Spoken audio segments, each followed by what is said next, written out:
Isa na namang kakaibang luto at kakaibang sarap. For today's video, magluluto tayo ng sinigang na corned beef. Wow! Lupit ah! Gusto nyo? Tara, luto tayo. Bagong lahat, welcome sa aking munting channel.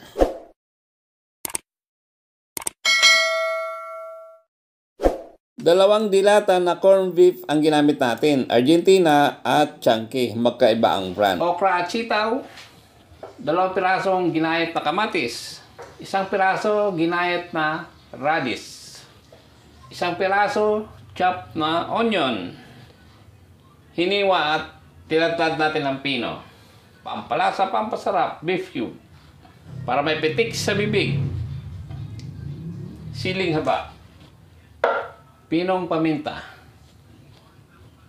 yung ating gulay, kangkong,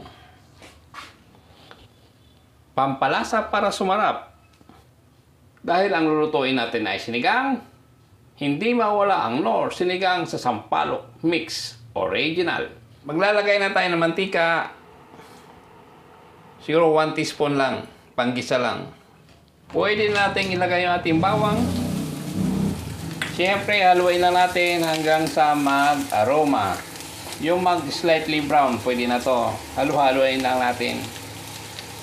Naamoy kagad natin yung bango na bawang, kaya ilagay na natin yung ating sibuyas. Haluin lang natin kasama ng bawang.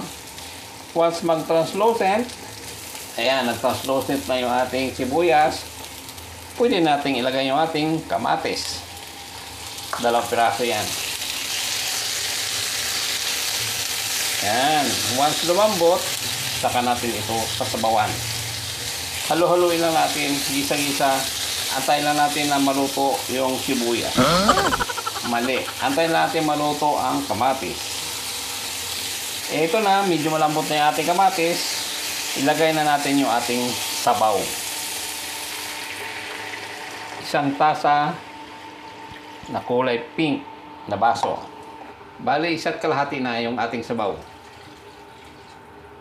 Pwede na natin ilagay yung ating radish. Ilaglag na rin natin yung beef cube. Takpan at pakuluan hanggang sa maluto yung ating radish. Buksan na natin. Ayan, kumulo na siya. Habang kumukulo, haluin natin ng konti dahil lalagay na natin yung ating sinigang mix sa sampalok.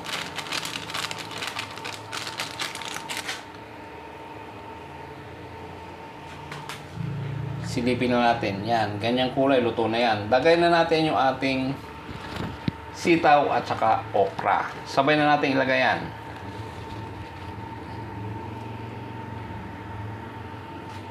Lalagay na natin yung ating pampasarap, yung ating panimpla. 1 tablespoon na patis.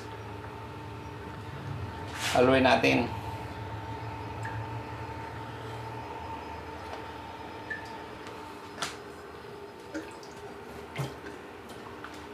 Takpan natin uli hanggang sa tuluyan maluto yung ating mga gulay. Buksan na naman natin uli. Ayan. Kulay pa lang makikita mo, luto na yung mga gulay. Pwede na natin ilagay yung ating corned beef.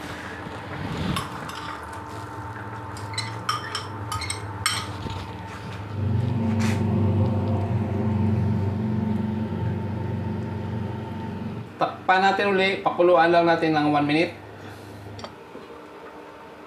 Yan, buksan na natin.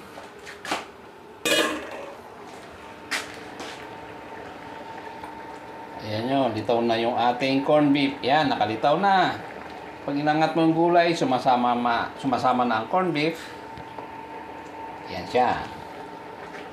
Tikman na natin yung lasa ng sabaw. Ah, wow, sarap. Lasang maasim-asim at lasang corned beef. Okay na okay. Lagay na natin yung ating gulay. Ito, yung kangkong, panghuli.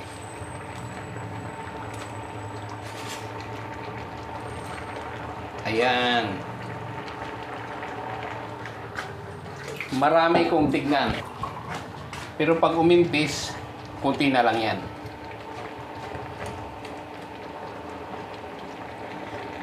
Lagay natin ng 2 pirasong siling haba. Takpan natin. Pakuluan lang natin ng 1 minute yan. Pwede na yan. Dito na naman tayo. Buksan na naman natin. Ayan, o diba? Kita nyo? Umimpis na siya. Kunti na lang yan.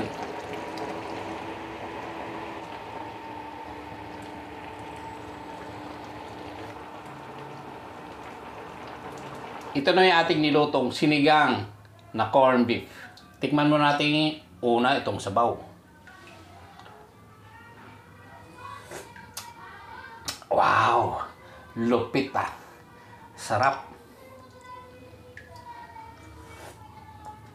Lasang-lasa yung asim sa corned beef. Titikman na natin yung ating gulay.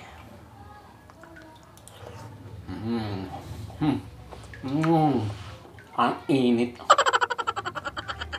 Tikman na natin yung ating corned beef na may sabaw. Walang mainit sa nagugutom. Okay na okay. The best na may ating niluto.